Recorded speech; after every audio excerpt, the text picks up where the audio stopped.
Hello and welcome to Newspeak, this week's look at the news agenda from the New Culture Forum.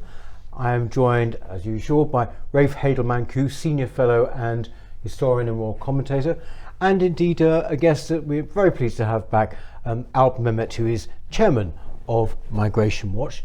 Gentlemen, before we launch into all the various issues we're going to talk about, just one message for you. As you know, our locals events have really been taking off over the past few months.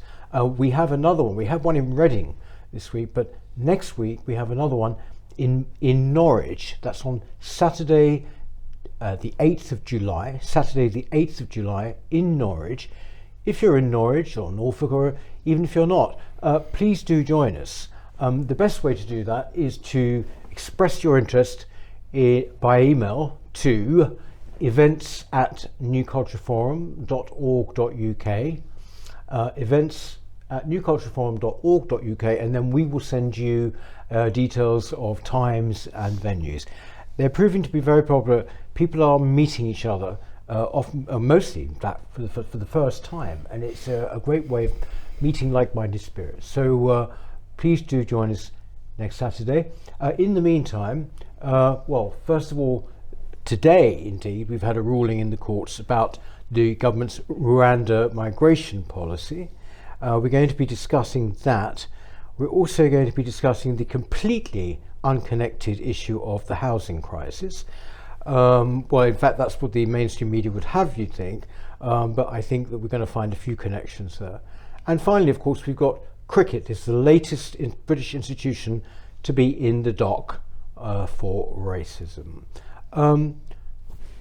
First of all, are you surprised, are you not, by what's happened in the court today with Rwanda out? I'm puzzled, Peter, rather than surprised. I mean, nothing surprises me nowadays with the sort of judicial decisions that are reached.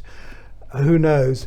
I note that the Lord Chief Justice, he was very careful to say that there was nothing political about this judgment, and indeed in his case I'm sure there wasn't, because he in fact ruled in favour of the government, whereas the other two judges were against. So it was a majority decision, and I as I say, I find it difficult to understand how the most senior judge says, no, this is perfectly legal, it's a safe country, there's absolutely no reason why they shouldn't go there, and went along with the Court of Appeal, whereas the other two judges said, oh, well, no, if it were to be a case of people being denied asylum in Rwanda, then they might be sent to a country where they would be all treated. There were lots of ifs and buts, which just to me didn't seem appropriate. And I'm sure that the vast majority of people in this country will feel the same. I mean, these are people that we have reached an agreement with the government of Rwanda. They have made all sorts of commitments. They don't actually have returns agreements with other countries, so it'd be very difficult for them to send individuals back to their country. So I am puzzled, and I hope the government appeals it and it goes to the Supreme Court, and the Supreme Court quickly acts in the government's favour. Wasn't this always likely to happen, right? Yes, well, it's the Blob again, isn't it? The Blob 2 is the sequel to the 50s horror film. We expected this was going to happen at some point. I mean, we've known it's like getting anything through government now. It's like treading through treacle when you have so many of these NGOs and refugee councils and all of these other organisations doing their utmost to frustrate the government's agenda, not to mention the House of Lords as well. It's very hard for me to get animated about the Rwanda project, because I've never been a great fan of it. I've never thought it was really up to the task at all. It's, it's like using a teaspoon to empty a swimming pool. It's a useless project. The numbers that will be going to Rwanda are infinitesimally small diverts attention away from the much bigger issue of legal migration as well, I should say. And of course, people forget that, of course, that part of the Rwanda deal is that we would be accepting Rwandan citizens in exchange for the people, if that's correct, am I not in saying that there was going to be an exchange where we would be receiving other immigrants in exchange for those that were sent to Rwanda. So the whole thing is I think, is a bit of a scam. On that, Rafe, as I understand it, having spoken to people about it, there are a relatively a small number of people who might come in this direction. It's not a case of one for one, so that however many we send, the same number come in this direction. That I'm sure will not happen. But I think the most important thing here is the message it sends, frankly. I think that Rwanda on its own was never the solution. I think Rwanda, part of a wider strategy on tackling the illegal boats, could work, and the Australians have shown us, how it might be done. However, I think it would discourage some people, so long as the government acted quickly and decisively, and we didn't have to wait months and months and months for planes to take off. If they acted quickly and decisively, then I think it would serve to discourage some people from coming. As it is, I expect an influx now. Well, I think it's too little, too late. I've said for years that we've got, we have British overseas territories which we could very easily have used for precisely that purpose of having processing centres on uninhabited British overseas territory islands. In much the same way you've had the Australian deal with Nauru originally as well to use. But the reality is we're in that lame duck part of the government's tenure. We always look at the last couple of years of a president's second term as that lame duck term, when we know essentially the end is nigh.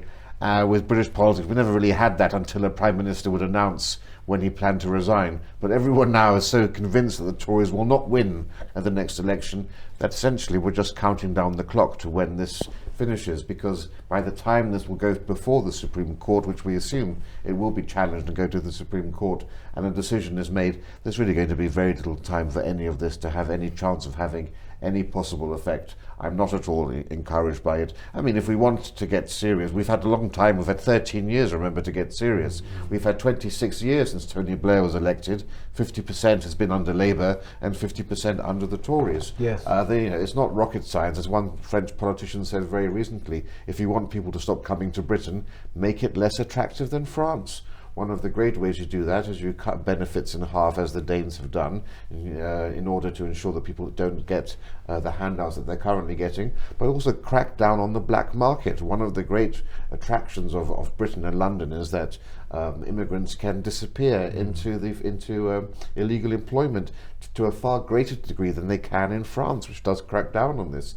So challenge business employers to actually be seriously penalised if they are found to be employing people. Same thing with landlords who aren't actually being investigated for renting out places to illegal immigrants. There are so many ways in which this could be done effectively and quickly, and Rwanda is just a big smokescreen. Other much easier things that could be done very swiftly and very easily. Do we have any idea actually of how many illegal migrants there would be, for example, in London? I know people have had because most of them would be in London. Most of them would be in London, and we did some work on this 4 or 5 years ago, and indeed Pew Research, respected organisation, also did some similar research into the numbers of illegal migrants in this country, and we came out way ahead of anyone else in Europe. Something over 1 million, up to 1.2 million. Of course, as a former immigration officer who's actually worked on tracking down illegal immigrants and then doing something about them, once you identify them, it's the devil's own job actually to identify them, given a lot of the circumstances that you've described, Rafe. It's so easy to get national insurance cards. It's so easy to get a job. It's so easy to get paid that way, rather than getting your pay slip of which you pay tax. It's, and I hate to say it, but all of us are guilty in encouraging it in many respects, be it through taking our car to be washed somewhere, or going to have our nails done in a nail bar, whatever. I mean, all these places are by and large either there are either illegal immigrants working them, or indeed there are those who shouldn't be working even if they're not illegal. Those who've applied for asylum, they should not be working, and yet we know that many of them do, and it's easy to do that in London. Where does this figure, by the way, of 168,000 per person in the Rwandan policy? Have you read about this? The cost of it is quite that was the extraordinary. government's own figure. Yeah. It was their cost analysis of what the scheme would cost. I mean, I always take these things with a pinch of salt, frankly, how they arrive at these figures. The fact is that they need to do it as part of the legislative process to show what the cost implications are. I mean, the government also said, however, if there's any sort of impact and there are people who are not going to come as a result of the policy, then that should be factored in as well. Yeah, it's the deterrence argument. If we pay for this one person, but that stops 10 more from coming. But I'm not entirely convinced. And also what's going to happen now, you're going to see, is as we get closer to the election and the Tory party are seriously challenged on the issue of illegal immigration, they will just say, well, we tried our best, but we were thwarted by the NGOs, we were thwarted by the blob, but we are actually fighting your side. And we're seeing, of course, also with the illegal migration bill, peers in the Lords trying to amend it. And again, the government will say, well, we're trying our best. And I'm sorry, that's not good enough, trying your best. You must try better. You've had 13 years, you've failed miserably, and you've left us in a worse position than you were when you got in. I agree, Rafe. And I think it was always, it was disguising, really, inaction, giving the impression of action in a way that would allow them at at an election to say, but look at what we've achieved, or what we tried to achieve and were thwarted in the Channel. That's why we mean it this time, and we're going to get immigration under control, and we've shown how it could be done. Nonsense. Absolute nonsense. It's nonsense. Isn't there a wider problem here, which is not, we've seen examples of it, not to do with migration actually, and that is of an extremely politicised judiciary as well? I wouldn't be so inclined to say that obviously I think the judges today are a lot more liberal leaning than they perhaps were 20, 30 years ago. Of the 60s, aren't they? Yes, I think there's a different world view, I would say, that judges have today have 30 years ago, but then again, not necessarily always in a bad sense. If we look at, for example, how judges used to deal with rape things in the old days compared to today, but I wouldn't say we have a politicized judiciary in the same way that you have in America, for example. I agree with that, Rafe. I think our judiciary, on balance, it's pretty good.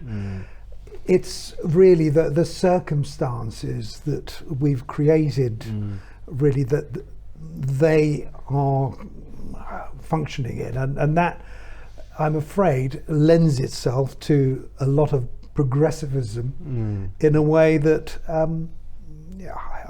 I don't think that our judges are politicised in that sense.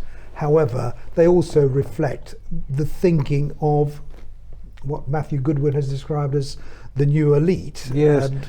I think there's no question. I mean, they also, all the people who run our institutions now essentially grew up in late 60s, early 70s. They're very much of that one.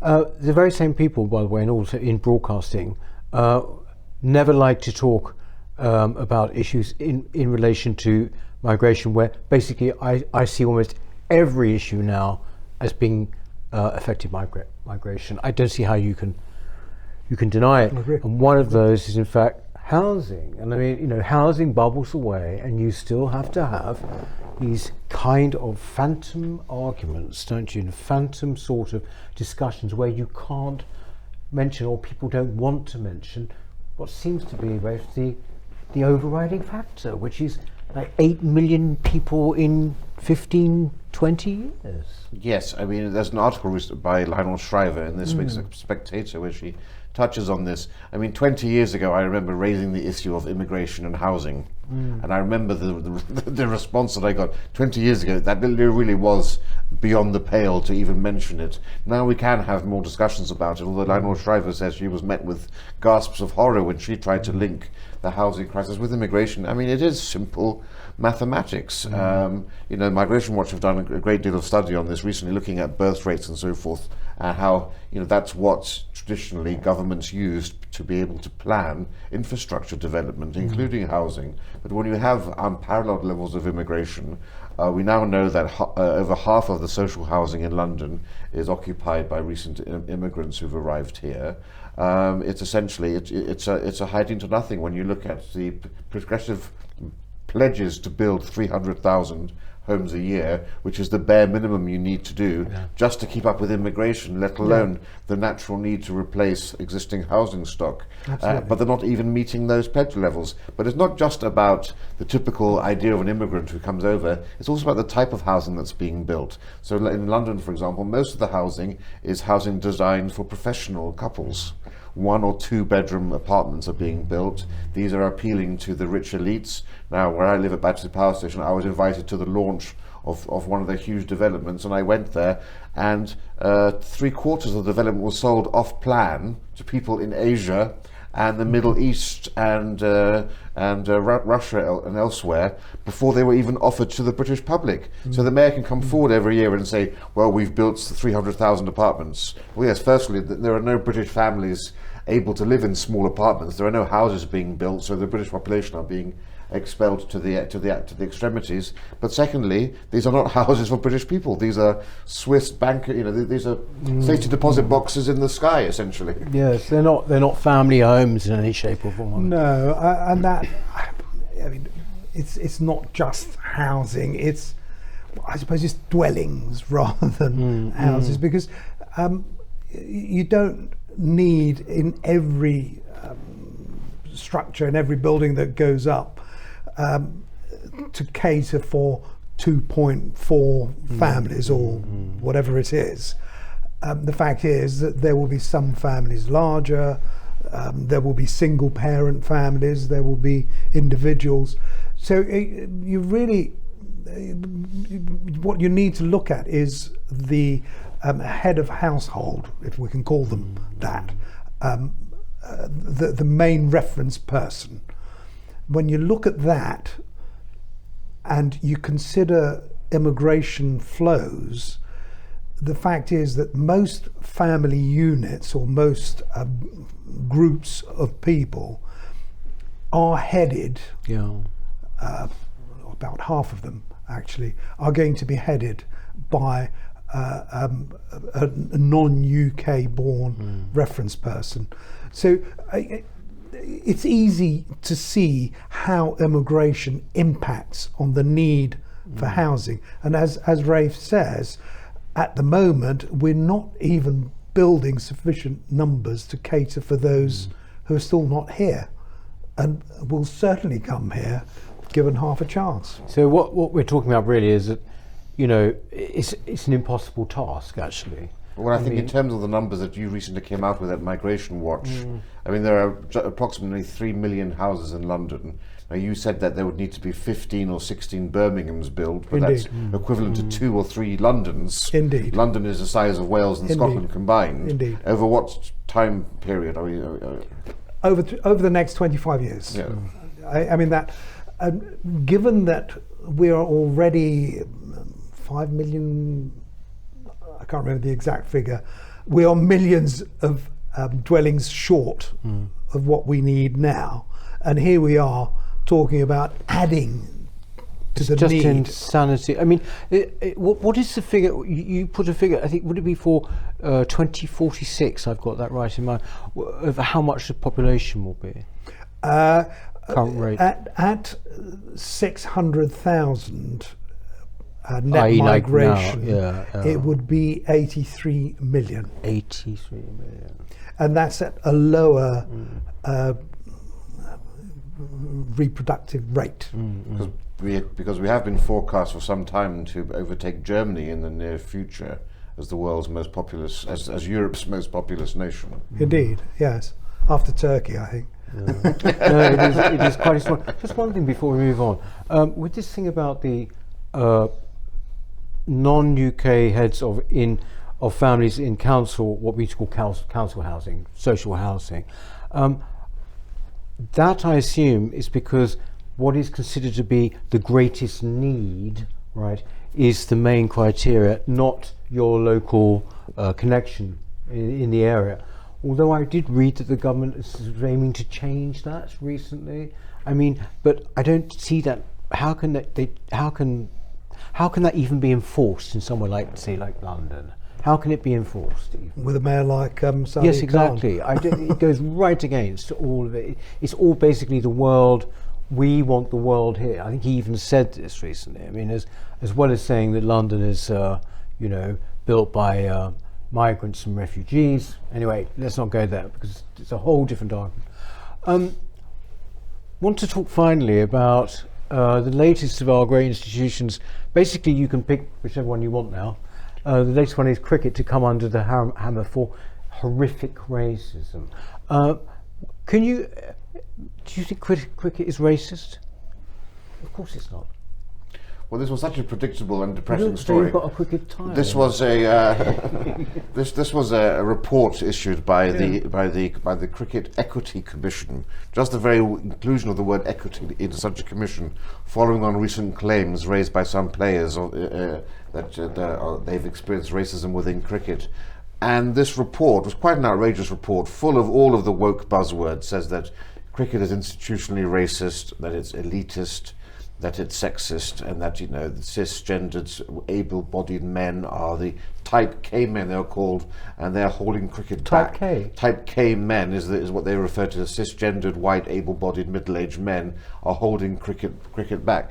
And I just thought, and there was an unquestioning acceptance of this report by everybody, including the English Cricket Board, which I thought, chaps, come on, take a stand and say we reject this. But in the media and on the BBC, no one actually questioned anything. They took it all at face value. And I could just tell from listening to the chairman, this woman, Cindy Butts, that she was obviously infused in this. So I looked up the commission, and one was had been general secretary of the TUC, one had worked for the Refugee Council, one was a professor on decolonization, the British Empire and race, and another one was the fourth and final commissioner, was involved in race and diversity and inclusion. And I thought, well, and how surprising, therefore, that this merry band should find cricket to be racist. And what it really amounted to was an attack on English traditions, and this was at the root and heart of it all. And they don't like the fact that you have a very traditional sport here. And so they, for example, one of the recommendations they had was that the Harrow and Eton annual cricket match should be banned forever, along with the Oxford and Cambridge cricket match. Whether or not Lord's has time to fit it in, even if it does have time, it must go, without any actual qualifying statement as to why it must go, because of course it's symbolic of something. They've also demanded that women receive equal pay, even though of course the pay that male cricketers receive is based upon the ticket price. People are prepared to pay to go and watch their favourite stars, and because of the huge sums that male cricket receives through sponsorship and through television advertising. Well, what can I add to that? Instinctively, I resiled. I just thought, I'm not going to read this, because it seems to me that what was going to be said and what this committee found was inevitably going to say and do exactly what they have said. I mean, one of the remarkable things was the lack of scholarly insight and the lack of analysis of the real problems facing cricket. They said that it's being hampered by by cis white men, and that that fewer percentage of black people are taking part in it, without actually considering the fact that a smaller percentage of the population of Britain is black Caribbean, because more and more of the black population of this country comes from Africa, where cricket is not actually played in anywhere near the same degree that it was in the Caribbean. So those sorts of issues aren't actually explored or thought of as one of the reasons, perhaps. And also, of course, the lack of cricket on terrestrial television. When we were younger, 20, 30 years ago, people could watch it on Channel 4 or BBC 2. Now people must pay for it. So again, people who are disadvantaged and don't have the ability to pay for satellite television don't get to see sports. And when you're a child, it's watching these things. Those are the ways in which you can actually engage people. And all of this was, none of this was covered in this report, which was more concerned by ideology than facts. Who would appoint these people? You know, the people you went through, who would appoint those? I don't know. You know? The MCC, I suppose, or some because sort you of see, it seems to English me that cricket board. whenever these reports are announced, or whenever their results are announced, you don't have to even, as you say, read them.